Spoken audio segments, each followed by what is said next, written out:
Gracias, gracias. Gracias a los espectaculares que llegaron aquí hasta Canacintra, porque como saben yo no tengo los millones de pesos para poner espectaculares, pero tengo millones de corazones conmigo y eso me basta. Los tengo a ustedes.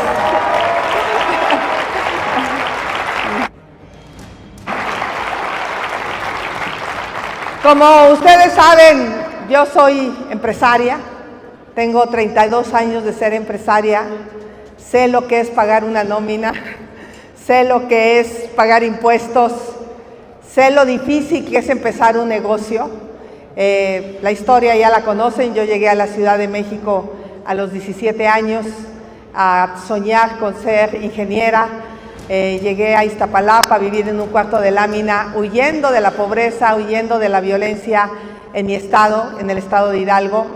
Y pues aparentemente las oportunidades son fáciles y todo el mundo decimos que basta que le eches ganas, pero la verdad es que echarle ganas no funciona.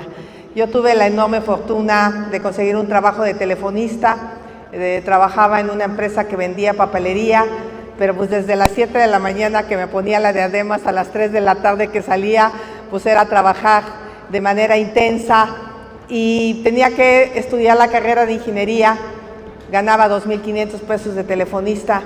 Era una situación muy difícil.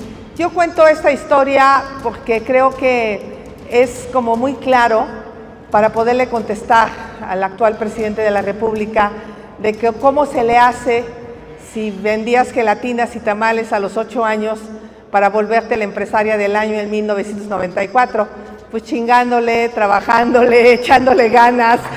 Y yo estoy convencida que aquí hay decenas de empresarios que se levantan temprano, que luchan, que trabajan, que no se dan por vencidos, que seguramente nos tocaron las crisis, las devaluaciones y te daban ganas de aventar en la toalla y nunca nos dimos por vencidos.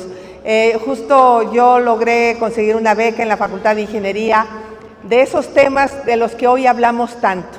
En el año 80 yo la pasaba muy mal porque no lograba entenderle a la programación, al cálculo. Uno viene de comunidades muy marginadas donde los niveles académicos son muy bajos. Entonces, cuando nos preguntamos por qué la desigualdad del país, pues es que los más iguales son los que tienen las más oportunidades. Entonces, uno de los temas con los que yo he luchado siempre es en emparejar el piso.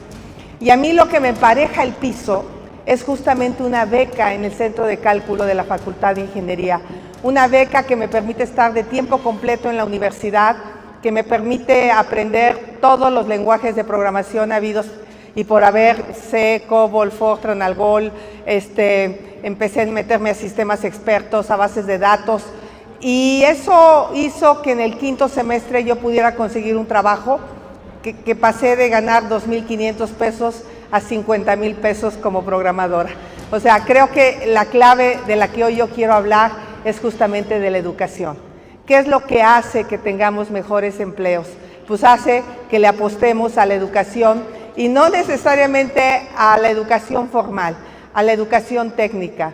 Hoy un buen soldador en frío, hoy un buen soldador en temas tecnológicos puede ganarte sueldos de 35,000 a 50,000 pesos porque están súper peleados por la industria.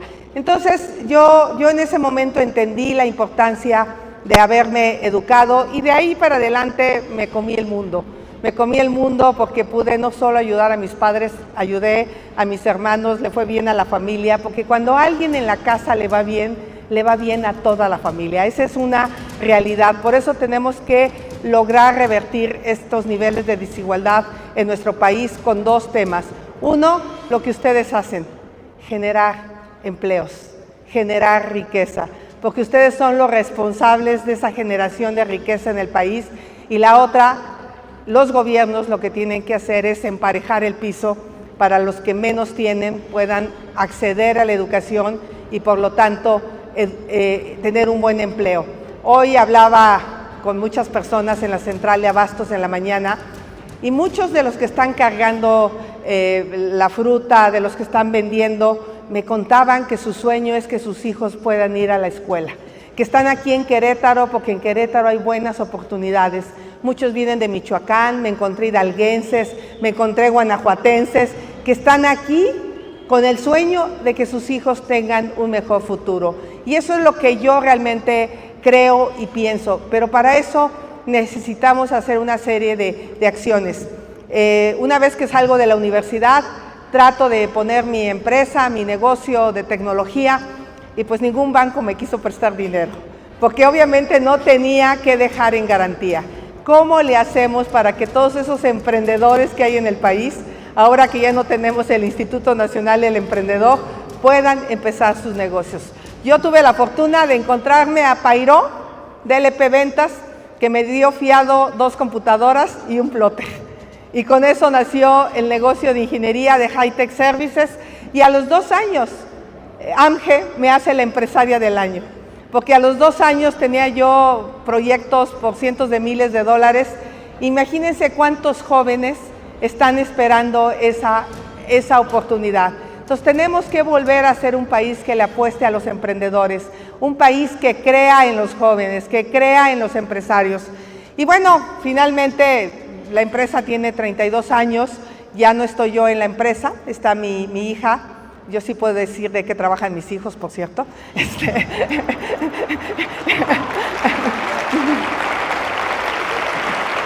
Mis hijos, los 2 trabajan en el negocio, no son huevones, o sea, los enseñé a chambear y a producir, porque eso es algo que tenemos que enseñarle a nuestros hijos.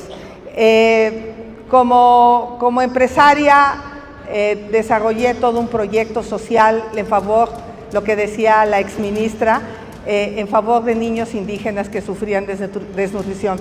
Esa es otra parte de la historia que no cuenta el presidente. Solo dice que facturé 1,400 millones de pesos, lo que no entiende que una cosa es facturar y otra cosa es ganar.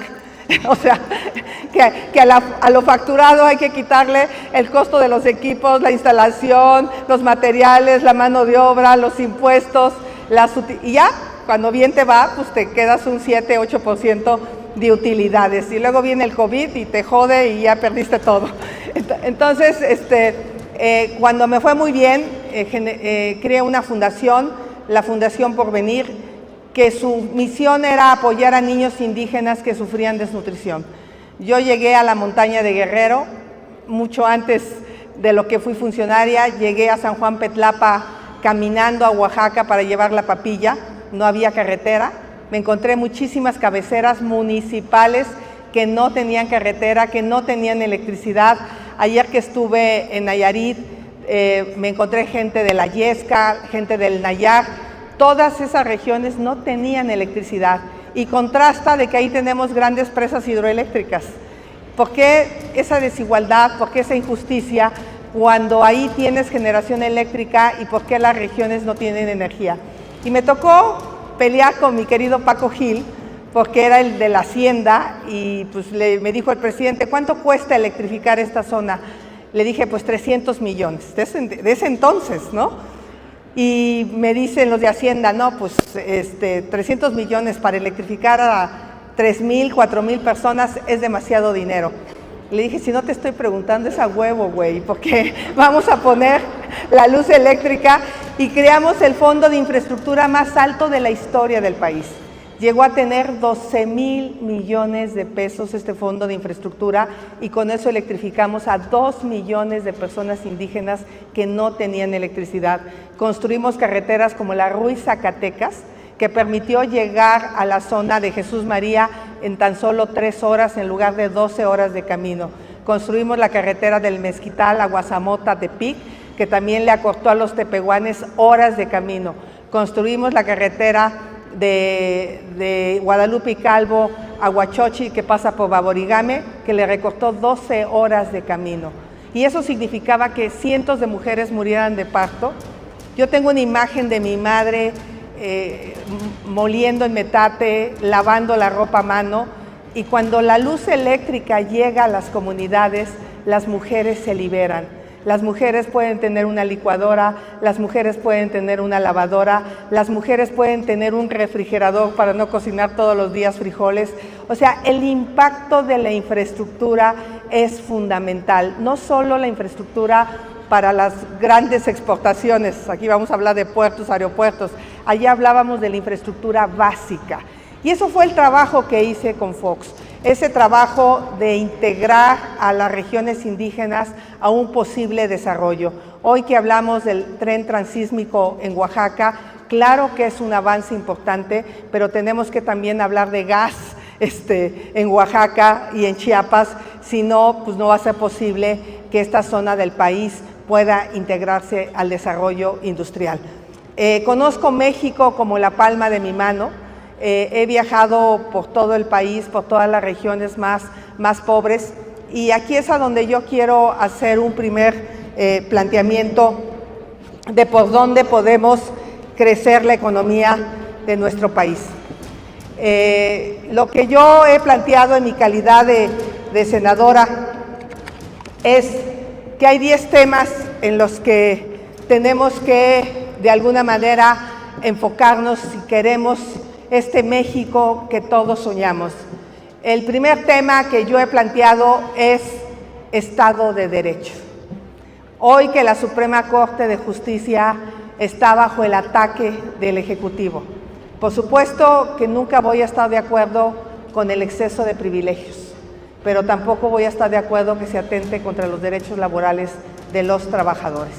Entonces, cuando se dice que no me vengas con que la ley es la ley, pues un país que no tiene Estado de Derecho no puede tener certeza jurídica que le permitan inversiones.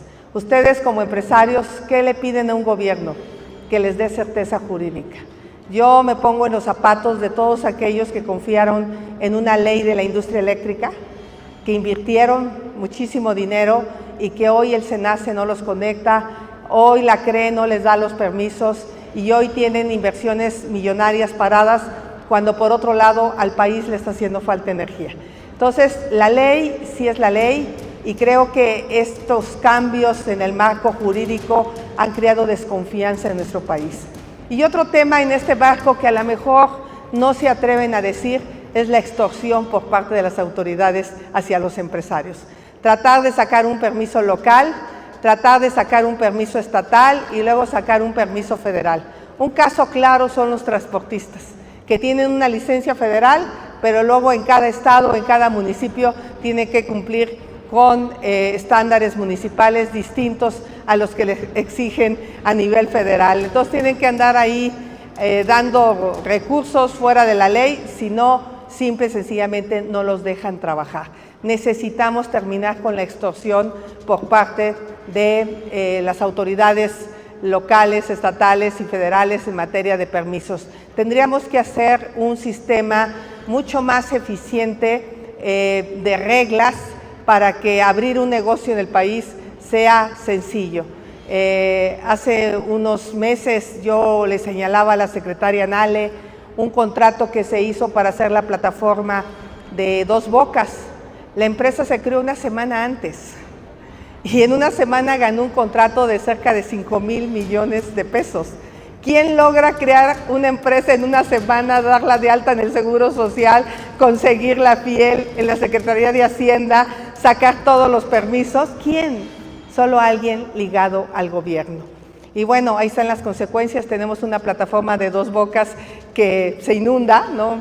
Yo hace poco que fui a visitar Dos Bocas, tuve la precaución de llevar mi traje de buzo por si se inundaba, pero tiene que ver justamente con esta corrupción que no termina. Y los empresarios perfectamente establecidos, los empresarios que toda la vida han trabajado en el sector, pues simple y sencillamente no han sido invitados a muchas de las asignaciones directas que este gobierno ha hecho. Entonces, Estado de Derecho y tener un combate frontal a la extorsión gubernamental para trámites, y para mí el tema tiene que ser la tecnología, el blockchain, los trámites en línea y reducir toda esta posibilidad. Veía lo que está haciendo el alcalde de Puebla. En Puebla estás pudiendo abrir un negocio con un código QR y tienes 90 días para regularizar tu negocio. Eso es lo que tenemos que hacer, facilitarle la vida al que quiere emprender. El segundo tema tiene que ver con seguridad pública. Justo ahorita que estaba en la central de abastos, no solo le afecta a los grandes empresarios, le afecta al pequeño empresario que trae un cargamento de jícama, que trae un cargamento de piña, al que corta limones en Michoacán, al que corta aguacates. La extorsión de la delincuencia organizada es brutal. Los que se dedican a la industria de la construcción, pues ahora parece que tienen que pagar derecho de piso para hacer una obra en ciertas zonas del país. Los que se dedican al transporte, ¿para qué les cuento todo lo que está pasando con el tema del huachicol? Los que se dedican, pues de alguna manera, a transportar productos, me decían que hoy un sobrecosto en esa transportación de productos tiene que ver con llevar guardias de seguridad detrás de tus camiones, si quieres que tus productos lleguen a buen término. Todo eso es un sobrecosto que los empresarios están teniendo que asumir. La falta de seguridad en las carreteras. Yo hace unos días me fui de León a Zacatecas. No vi una sola policía de caminos en la carretera y la verdad es que sí te da un poco de angustia de que se te ponche una llanta, de que te pase algo y te sientes sumamente inseguro. El tercer tema lo estamos viviendo aquí en Querétaro. Falta de energía. No tenemos suficiente energía para detonar todo lo que podríamos detonar con la industria del nearshoring.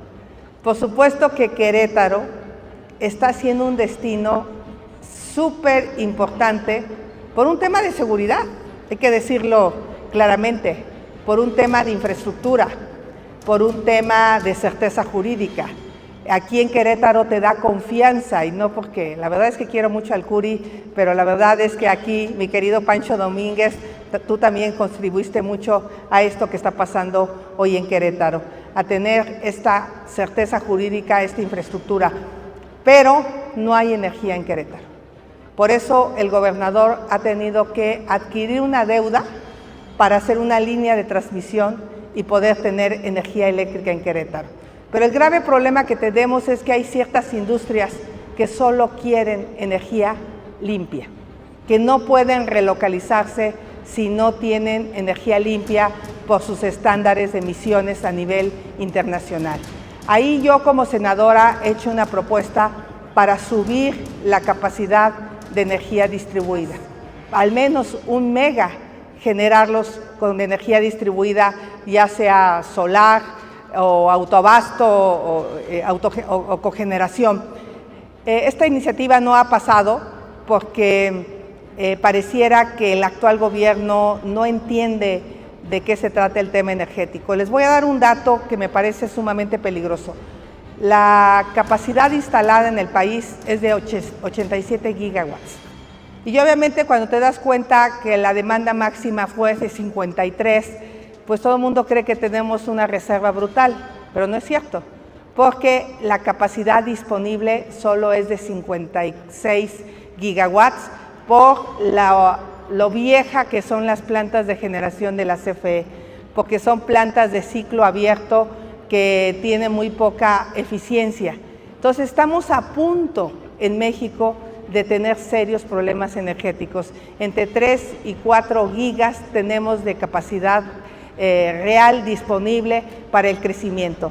Y si sigue creciendo la industria, sobre todo relacionada a la robotización de líneas de producción, esta industria demanda mucha energía. Los data centers demandan mucha energía y por lo tanto se está deteniendo el crecimiento. Y otro tema relacionado en este punto es el agua.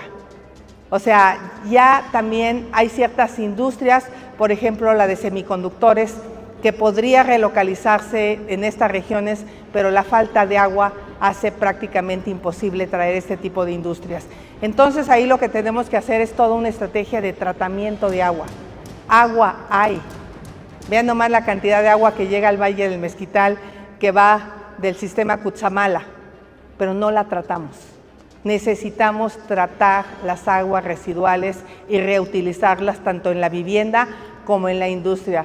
Porque un excusado de baño tiene que tener agua limpia. es impensable. Tenemos que usar agua tratada en muchos de los servicios y sobre todo en la industria. El cuarto punto tiene que ver con infraestructura. Nos estamos quedando cortos en infraestructura.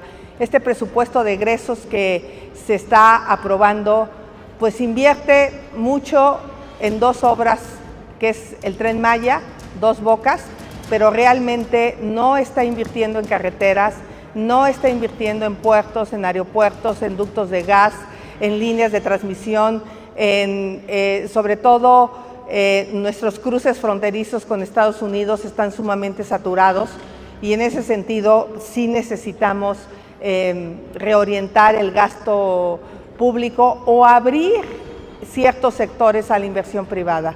Si el gobierno no tiene los recursos, porque no los tiene, pues podría haber una participación mayor del sector privado en la generación de energía eléctrica a precios baratos. México había sentado precedentes de producción de energía solar a $17 el megawatt.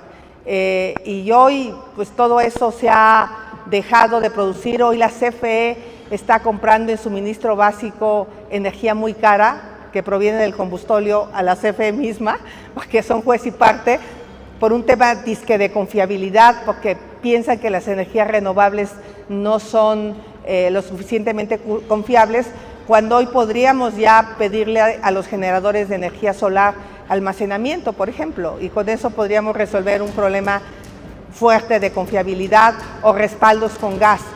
Entonces, en ese sentido, necesitamos invertir en líneas de transmisión. Necesitamos una línea de transmisión de corriente directa de Sonora, donde hay un gran potencial de energía solar.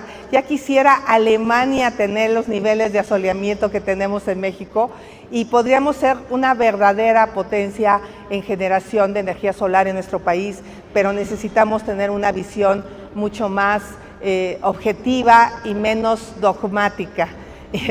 Porque a mí me parece que el tema de fondo ha sido esta visión de seguirle apostando al petróleo como si ahí estuviera nuestra soberanía nacional. Yo creo que la verdadera soberanía es no depender de los combustibles fósiles, desde mi punto de vista. El petróleo es un bien demasiado valioso como para quemarlo para producir energía. El petróleo lo podríamos usar en la industria petroquímica, porque el futuro de la energía es la energía eléctrica. Y el futuro de la energía eléctrica es la energía renovable, se los aseguro. Por ahí va a caminar el mundo. Entonces, pues estas líneas de transmisión de corriente directa son indispensables. Aquí en Querétaro tienen una región donde podrían generar muchísima energía solar y traerla a los parques industriales. De verdad, tendrían energía mínimo un 20% más barata de lo que hoy la están comprando.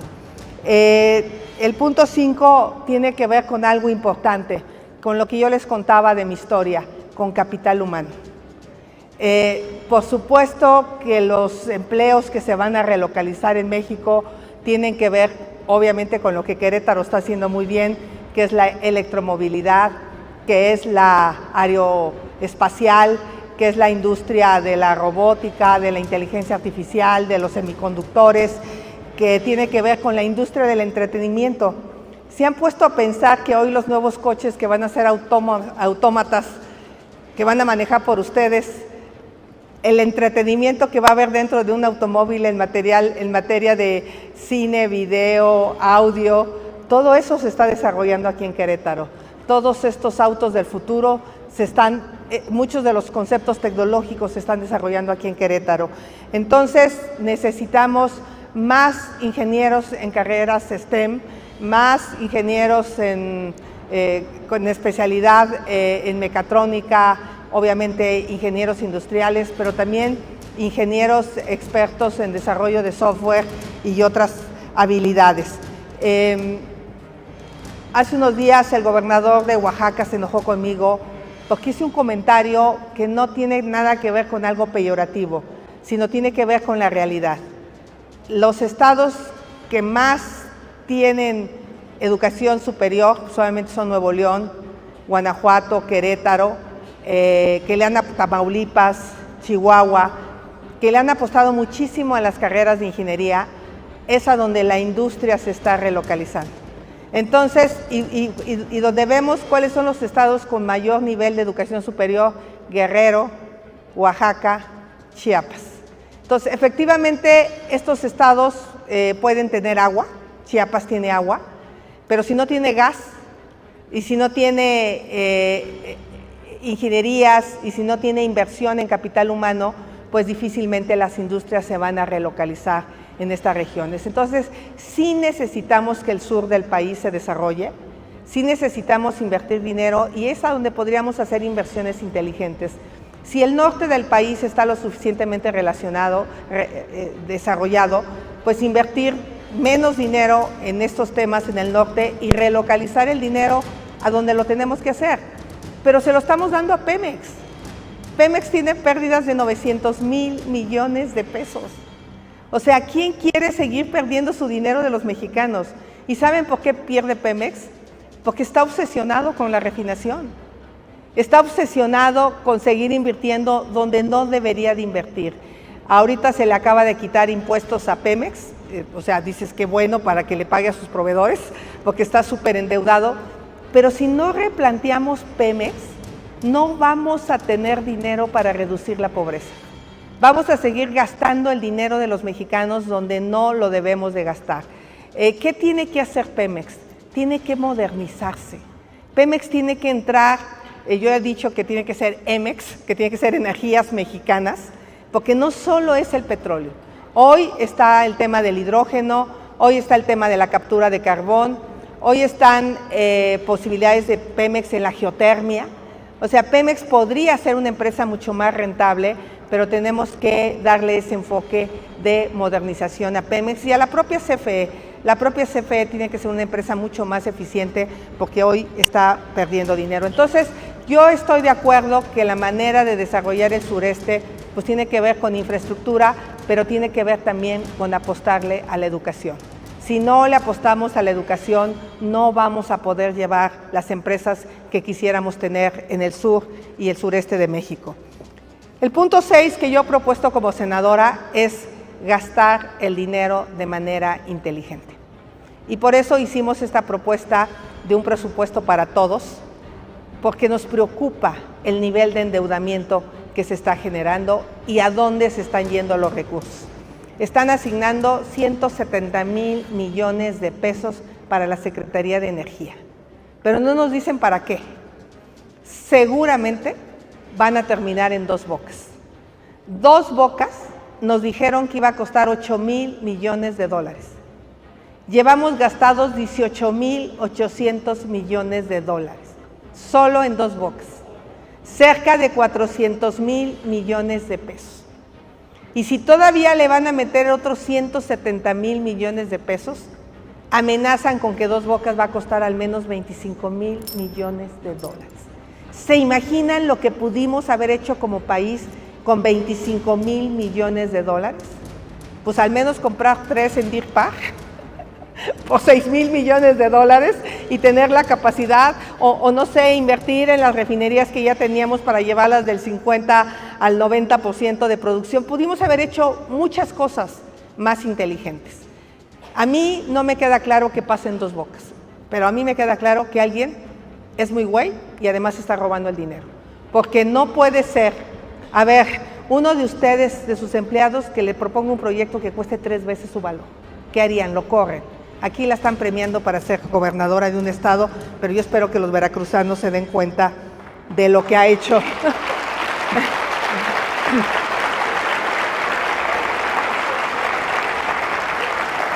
Otra de las cosas que a mí aquí me queda claro en gastar de manera inteligente es la trazabilidad de los recursos públicos. ¿Por qué los empresarios sí le tenemos que decir a Hacienda cómo nos ingresa y cómo gastamos? Hacienda sabe en tiempo real prácticamente nuestra contabilidad. ¿Nosotros sabemos la contabilidad del gobierno?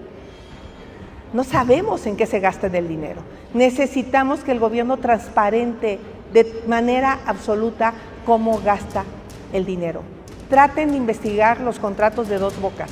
Yo como senadora no he podido saber en qué sean 39,000 millones de pesos en salud, porque no hay cosa que le importe más a los mexicanos que su salud.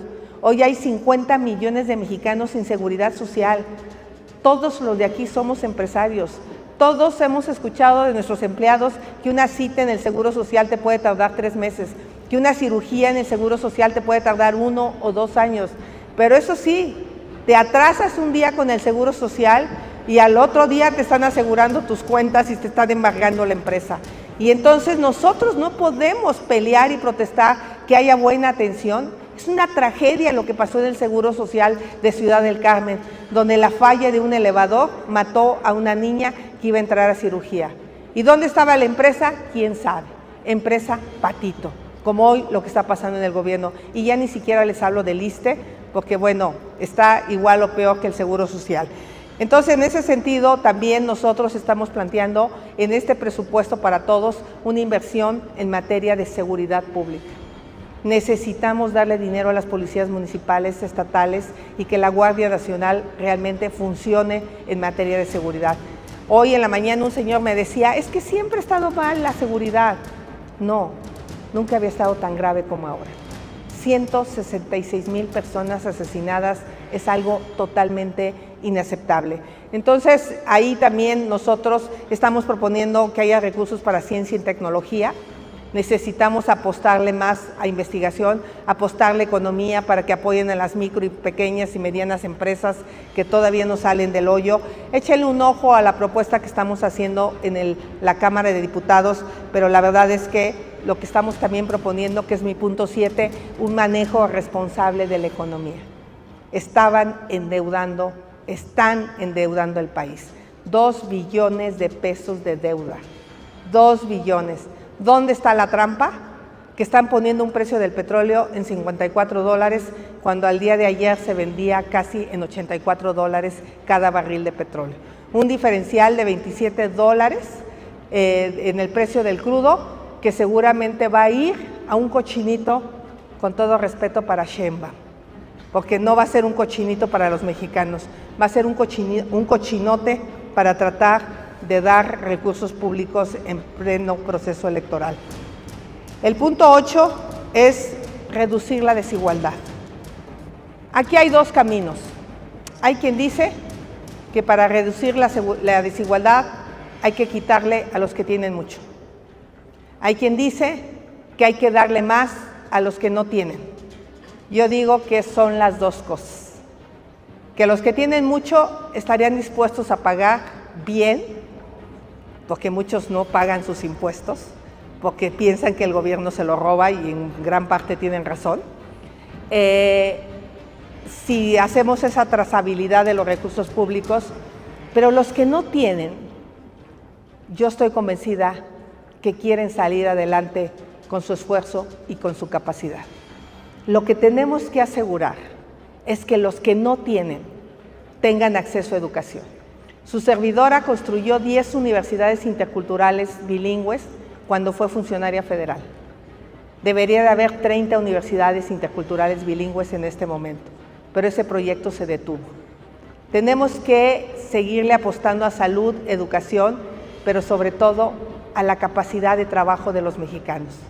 Yo no encuentro un mexicano que no sueñe con sacar a su familia adelante.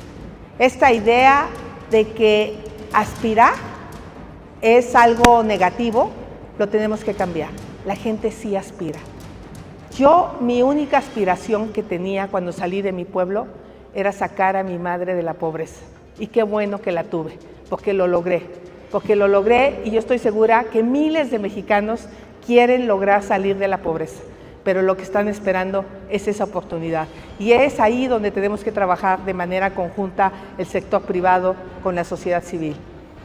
Aquí en Querétaro, el 65% de los queretanos tienen un trabajo formal y solo el 35% tienen un trabajo informal.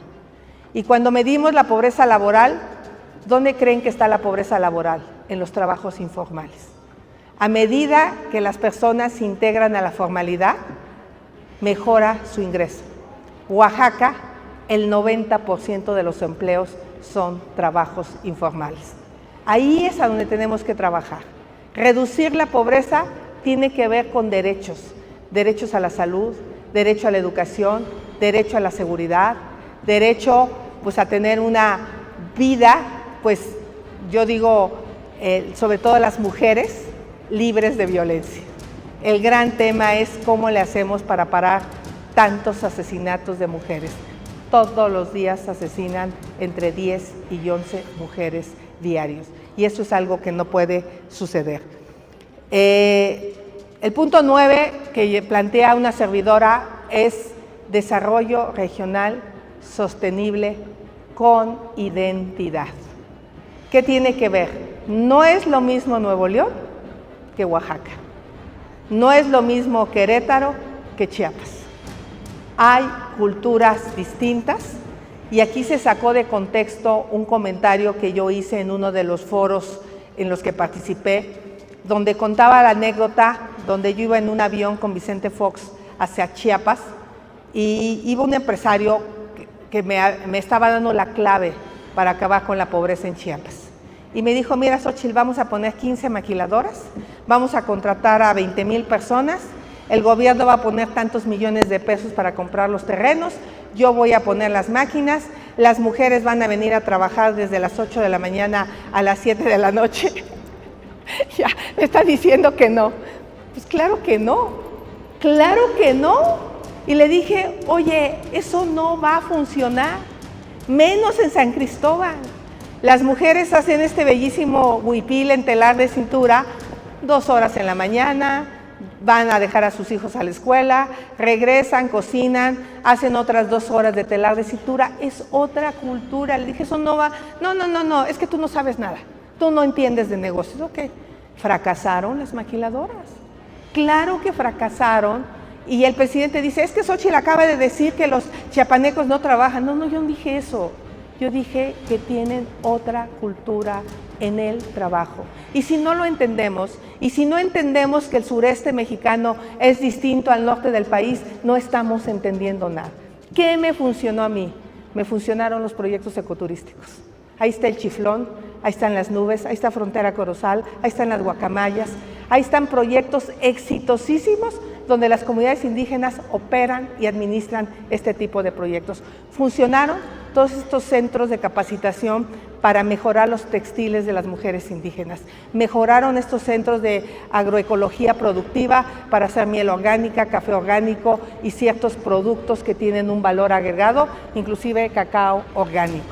Entonces, yo sí creo que las siguientes generaciones, si le apostamos a una educación, a ingenierías, los hijos de estas mujeres sí pueden ir a trabajar en una empresa industrial. Claro que sí. No es algo que se va a quedar estático, pero es un proceso lento y tiene que ver con educación y tiene que ver con un cambio de paradigma. Entonces, en ese sentido, yo sí planteo muy claramente que el desarrollo regional tiene que estar sostenible, pero tiene que tomar en cuenta la identidad cultural de cada una de las regiones del país. Y para terminar, les quiero hablar de algo que me parece que se vuelve indispensable, un sistema de protección universal. Ya no podemos seguir hablando de los que tienen empleo formal y de los que son informales. Solo tienes seguro social si trabajas en una empresa bajo el esquema obrero patronal, ¿no? O sea, tienes un patrón. ¿Y qué hacen los otros millones de mexicanos, los otros 50 millones de mexicanos que hoy no tienen seguridad social? Además, ha cambiado el concepto del trabajo. Hoy el concepto del trabajo es a distancia, hoy muchas personas trabajan por su cuenta y ellos no están teniendo seguridad social. Entonces necesitamos ir a un sistema de protección universal que cubra 4 rubros. El primero es salud. El segundo tiene que ver con pensiones. El tercero tiene que ver con vivienda. Hoy los jóvenes les está siendo imposible tener una vivienda. Y el 4 tiene que ver con el Sistema Nacional de Cuidados. La economía del país puede crecer de manera significativa si las mujeres nos integramos al trabajo laboral. Pero para que las mujeres nos integremos al trabajo laboral de manera plena, necesitamos estancias infantiles y escuelas de tiempo completo. No hay de otra.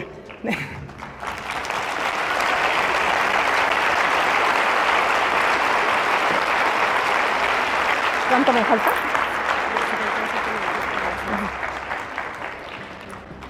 escuelas de tiempo completo fueron eliminadas por este gobierno. ¿Qué hacen los niños de las 2 de la tarde a las 6 de la tarde en San Juan del Río, cuyas mamás están en la fábrica? Estar a merced de la delincuencia y de depredadores sexuales y de todo tipo de peligros. Necesitamos que los niños estén en la escuela aprendiendo inglés, aprendiendo robótica, haciendo deporte, en actividades culturales. Necesitamos cuidar de nuestros niños y de nuestros jóvenes. Necesitamos espacios para jóvenes de 12 a 18 años porque es la edad donde la criminalidad los atrapa. Ese es el Sistema Nacional de Cuidados, porque si no las mujeres no se van a animar a integrarse plenamente al mercado laboral. Las estancias infantiles, ¿qué le hacía al actual presidente 10,000 estancias infantiles? No es lo mismo darle una lana a la mujer y que te cuide la abuela a tus hijos a llevarlos a una estancia infantil. El tema de las personas con discapacidad. Hoy que estuve en la central de Abasto, me encontré 2 personas de hijos con autismo y autismo grave. Y me decía, en ninguna escuela me los quieren aceptar, tengo que pagar terapias que casi me cuestan 10,000 pesos al mes, padres afligidos por sus hijos. Los 2 nietos de mi trabajadora del hogar son sordos y no han podido aprender a leer y escribir en ninguna escuela pública. Y ya una tiene 17 años y el otro tiene 15 años. Y me dice mi trabajadora del hogar, señora, ¿qué van a hacer mis nietos? O sea, hay un gran reto y eso tiene que ver con el sistema de cuidados. Porque las mujeres, que este hombre estaba ahí cuidando a su hijo con autismo en el negocio de su mamá, la esposa lo dejó, por cierto, es padre soltero, y yo le veía un desánimo y un enojo con la vida. O sea, estamos apoyando muy poco a estas personas que tienen hijos con problemas de discapacidad grave. Y el cuarto tema tiene que ver con el cuidado de los adultos mayores. ¿Quién se está haciendo cargo de los adultos mayores? Yo, en mi caso, me hice cargo 10 años de mis padres. 10 años. Primero mi padre y luego mi madre. Y mis hermanos dijeron, es que mi papá y mi mamá quieren estar contigo. Ajá, bola de huevones, no los quisieron cuidar. Entonces, no, es que ellos quieren estar contigo. Está bien, y estuvieron conmigo. Porque siempre habemos una mujer que amamos a los padres, que somos generosas y generalmente, perdón hombres, pero somos las mujeres. Y eso lo dice la estadística claramente. Las mujeres le aportamos 40% más de trabajo a labores domésticas y a labores de cuidados. Entonces, por eso sí requerimos un sistema nacional de cuidados dentro de este sistema de protección universal. Estos son los 10 puntos que yo como senadora he planteado de si México trabaja en esta materia, vamos a lograr ser ese país maravilloso, desarrollado. A mí me decían, ¿cómo ves a México en el futuro? Y yo alguna vez vi la película, la serie de Borgen, la primera ministra. Y yo dije, cuando el primer ministro o el presidente de este país pueda llegar en su bicicleta a trabajar. ¿Por qué? Porque será un país de iguales, será un país seguro, será un país donde habremos todos entendido que valemos exactamente lo mismo, desde el ciudadano más humilde hasta el propio presidente de la República. Muchas gracias a todos.